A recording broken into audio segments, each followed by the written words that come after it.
আসসালামু আলাইকুম রহমতুল্লাহ। আমার শিক্ষাগুরু একটা কথা বলতেন, কারোর সাথে ঝামেলা হইলে তাকে সরাসরি সশরীরে মারামারি করতে যাওয়ার দরকার নেই। তার টেকনিক্যালে হয় কি, একটা নারী কেলেঙ্কারিতে জড়িয়ে দাও, আর নাহলে তার অর্থ সম্পদ ধ্বংস করে দাও, টেকনিক্যালি মেরে দাও তারে। কারণ একজন মানুষ একটা দেশকে ধ্বংস করতে হলে তাকে যুদ্ধ করে খুব বেশি ধ্বংস করা যায় না, তাকে টেকনিক্যালি মেরে দিলে সে মনে করেন এমনিতে মরে যায়। যেমন অর্থ চুরি করে নিলেও হতাশায় দেখবেন ওর 14 গোষ্ঠী পর্যন্ত শেষ হয়ে যাবে। আবার নারী কেলেঙ্কারিতে জড়াই দেবেন বা একটা নারী জুটাই দেবেন, মহিলা জুটাই দেবেন, দেখবেন ও এমনি ধ্বংস হয়ে যাবে।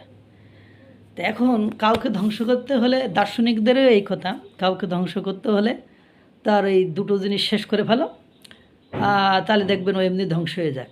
এখন প্রতিবেশীর সাথে ঝামেলা হলে দেখবেন যে প্রতিবেশী যদি বুদ্ধিমান হয় তা সরাসরি কিছু বলে না, গালি দেন, ঝাড়ি দেন, মারেন, কাটেন, সরাসরি কিছু বলে না। কিন্তু দেখবেন আপনার পাশের একটা বিশাল বাঁশঝাড় আছে, তো বাঁশঝাড়ের আগে যে বাঁশ ছিল ওই বাঁশই আছে, পরবর্তীতে আর বাঁশের কোড় হচ্ছে না, কোড় মানে আবার নতুন করে যে গজাচ্ছে বাঁশ, ওই বাঁশ আর হচ্ছে না। কারণ কি জানেন?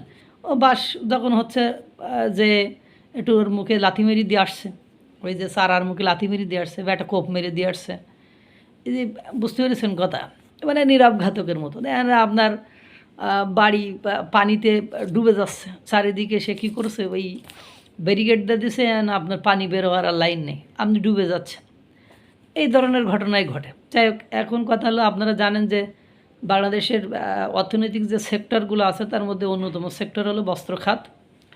এখন বিটিএমআই তারা অভিযোগ করেছে ভারতে মানে এই বস্ত্র খাতটাকে ধ্বংস করে দিচ্ছে। আপনারা জানেন শুধু বস্ত্র খাত নয়, বাংলাদেশের সাথে ট্রান্সশিপমেন্ট বাতিল, তারপরে আপনার বিভিন্ন আমদানি রপ্তানির উপর নিষেধাজ্ঞা সহ বিভিন্ন ইস্যুজে বা সরকার ভারতের সাথে একটা চোখাচোখি ভাব ছিল।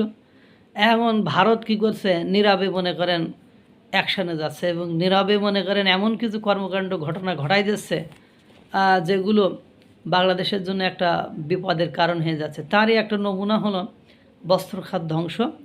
আর আপনারা ইতিমধ্যে জানেন যে বস্ত্রশিল্পের, পোশাক শিল্পের রিপোর্ট প্রকাশিত হয়েছে আন্তর্জাতিকভাবে, সেখানে ভারত 1 নম্বর আর বাংলাদেশ 2 নম্বর।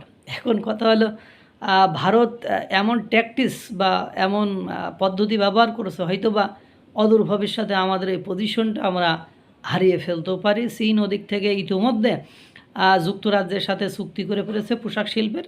সব কিছু মিলায় একটা হতাশাজনক পরিবেশ পরিস্থিতি বা অবস্থার মধ্যে আমরা পড়েছি বা পড়তে যাচ্ছি।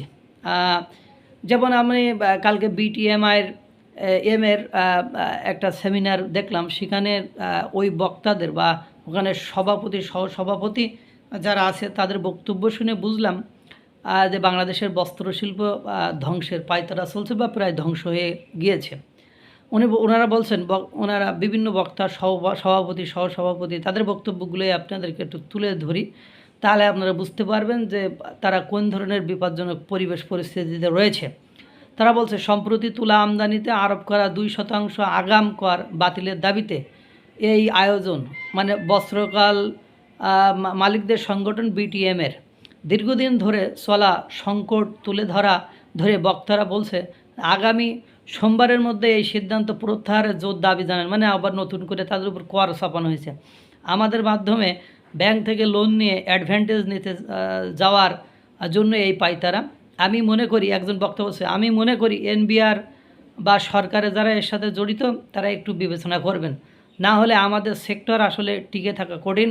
সংগঠনের নেতারা বলেন, বর্তমানে নিট পোশাকে শতভাগ, ওভেনে 60% পর্যন্ত সুতা সরবরাহ করেছে বিটিএমএ। পুঁজি ও জ্বালানি সংকটের এই সময়ে বাড়তি করের বোঝা চাপানো হলে, পুঁজি আর জ্বালানি সংকট, ভালো করে, পুঁজি আর জ্বালানি সংকটের এই সময় বাড়তি করের বোঝা চাপানো হলো তাদের ওপর। তাদের মতে সুতা বস্ত্রকাল বন্ধ হলে দেউলিয়া হবে তৈরি পোশাক। এই যে দেউলিয়া হবে তৈরি পোশাক, এই জন্য দেখেন না মানে ভারত বস্ত্র আমদানি বা পাটজাত দ্রব্য আমদানি, সুতা আমদানি আর স্থলবন্দর পথে করতে চায় না, তখন আবার নৌবন্দর পথে করবে, সমুদ্র বন্দর পথে। সেখানে কস্ট বিষয়, সময় সাপেক্ষ ব্যাপার, সব কিছু মেলায় একটা সিপাই মানে অ্যাঙ্গেলে, মানে শুধু আঙ্গুলে ঘি না তুললে একটু আঙ্গুল বাঁকা করে ঘি তুলছে, এরকম একটা বিষয়। এক্ষেত্রে বিগত সরকার ও ভারতের বিরুদ্ধে নীল নকশার অভিযোগ তোলা হয়। এই কর বাস্তবায়ন হওয়ার সাথে সাথে আমরা ধ্বংস হব, এবং এই কর বাস্তবায়ন হওয়ার সাথে সাথে আমরা ধ্বংস হব। প্রতিযোগিতার সক্ষমতা বলে কিছু থাকবে না। একটা দেশে দিচ্ছে আর আপনারা আমাদের উপর চাপাচ্ছেন। সার্বিকভাবে ভালো নেই বস্ত্র খাত। এভাবে একপাক্ষিকভাবে সিদ্ধান্ত না নিয়ে আহ্বান করব আলোচনা করে সিদ্ধান্ত নেওয়ার। এই খাতে $22 মিলিয়ন মধ্যে 18 মিলিয়নে ব্যাংক ঋণ। বুঝতে পারতেছেন কিছু কোন জায়গার মরা, কোন জায়গায় যে মরছে। সুতরাং মানে ওই যে একটা কথা আছে, ভারত নীরবে বাঁশ দিয়ে বস্ত্রঘাত খেয়ে দিবে বাংলাদেশের মনে হচ্ছে। আর কতগুলো মানুষ দেউলিয়া হয় আল্লাহ ভালো জানে। আর আমাদের বাণিজ্য উপদেষ্টা মাঝে মাঝে আসেন, প্রথম দিকে খুব আসতেন, ইদানিং দিনে মাঝে মাঝে আসেন। আল্লাহ তাআলা সকলকে ভালো রাখুক, সুস্থ রাখুক। আসসালামু আলাইকুম ওয়া রাহমাতুল্লাহ।